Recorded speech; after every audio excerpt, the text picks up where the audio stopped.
Hi, Dr. Yass here. Today I'm going to talk about the 4 ways that muscle can create pain. And I can assure you that of those 4, 3 of them you have probably never heard about. And yet, in my over 28 years of treating people for pain, I have found that these 4 muscular causes of pain have accounted for greater than 98% of the cases I've treated. Regardless of whether you've been diagnosed with a herniated disc, arthritis, a meniscal tear through MRI, these 4 causes of muscular pain have accounted for more than 98% of cases that I've treated. So let's go through them quickly. Number 1 is a muscle strains and creates pain, elicits pain. So here we're looking at a situation where, for instance, if we're looking kind of right in this area, or this area, you would see that there's this muscle here called the levator scapula, and it runs in the upper trap region. Now, it's actually, although it appears to be related to the cervical spine, it's actually attached from the upper cervical region down to the shoulder blade. So this muscle actually relates to shoulder function. So when you have pain in the upper trap region, it is not related to the cervical spine. It's actually related to shoulder dysfunction. So when other muscles, including the rotator cuff, strain, it can cause the levator scapula to strain. When it strains, it elicits pain in the upper trap region. So this is the first most common type of symptom a person is going to have. And when recognized to be a muscle straining, that's fairly obvious. And yet you still have to recognize, although you're having pain in this region, this is not associated with the cervical spine. This is associated with shoulder dysfunction. You're going to have to strengthen the appropriate shoulder muscles to resolve the pain associated with a strained levator scapula. That's the first, and again, most common type of situation where a muscle is going to create pain. And most people see that as a muscular strain. In this case, you just don't realize that it's related to shoulder dysfunction, not anything associated with the cervical spine. Number 2, a muscle imbalance or weakness creates a misalignment to joint surfaces, causing pain at the joint. So here we're looking at the knee, and here we can see the kneecap, and many people will have pain around the kneecap. And because the pain is around the kneecap and associated with the joint, the instant preposition is that the cause of this pain is some sort of structural variation of the knee. This is a fallacy. As you can see, that kneecap is attached to the quad muscle, the front thigh muscle, via this tendon. So the position of the kneecap in the knee joint is based on the forces applied by the quadricep muscle and other muscles that can attach to the knee area. So if you're having pain around your kneecap and someone tells you that's from arthritis or a meniscal tear, that's simply impossible, because where they're identifying those structural variations are a joint between the thigh bone and lower leg bone. You're having pain between your kneecap and your thigh bone, a completely separate joint. So you want to think about pain around the kneecap as being associated with weakness of or shortening of the front thigh muscle, the quad, due to either weakening of the quad or an imbalance where the quad is stronger than the posterior thigh muscle, the hamstring. So that can lead to the kneecap running through the joint improperly, eventually causing pain at the knee joint. But there's nothing structural creating that pain. It's a muscular deficit, a weakness or an imbalance.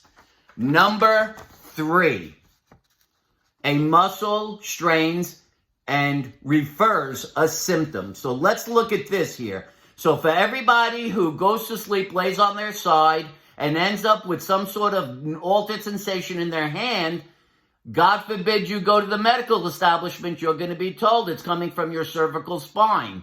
Well, what you may not know is that muscles refer symptoms just as nerves can. So what we're looking at here is the back of the shoulder blade, a muscle called the infraspinatus, part of the rotator cuff.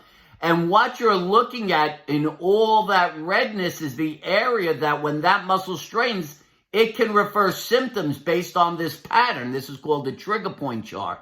So if this muscle strains, it can create pain from the side of the shoulder or the front of the shoulder, down the arm, even to the hand.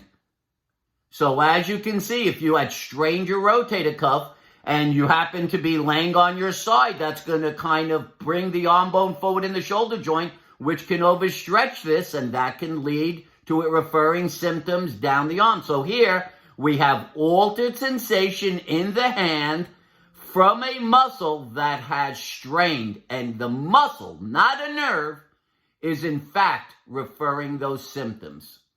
Okay, so remember the idea. Not only can a nerve refer symptoms, but a muscle can. Fourthly, we can have a muscle strain and impinge on a nerve. And what we're looking at here is the sciatic nerve as it passes through. And what would be right here would be the piriformis muscle. And if the piriformis muscle were to strain, it can thicken and impinge on the sciatic nerve. So we can have a muscle strain, which runs right here and sits right next to the sciatic nerve. And so this can strain and impinge on the nerve. So it's a muscular cause creating a neurological symptom. For all of you out there, you've been told that sciatica is due to some sort of structural variation at the lumbar spine. Well, what you can see is that the nerve actually only begins here. There is no sciatic nerve attaching to the lumbar spine. It's actually nerve roots. Those nerve roots form the sciatic nerve here in the lower portion of the pelvis, and it is a muscle, the piriformis muscle, that can strain and impinge on the sciatic nerve. So we have a muscular cause creating a neurological symptom. So here you have it. 4 muscular causes accounting for more than 98% of cases of people having pain and altered sensation. Where will you hear this? You can only hear it from me and through the Yass method if you want to get treated appropriately and have your symptoms resolved. You can only have it done through the Yass method.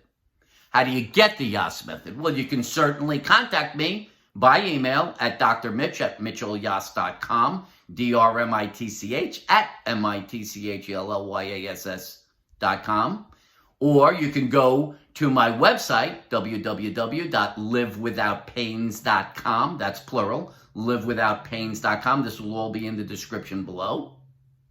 And you can schedule a virtual Zoom session, a Yass Method Zoom session. There I can actually evaluate you.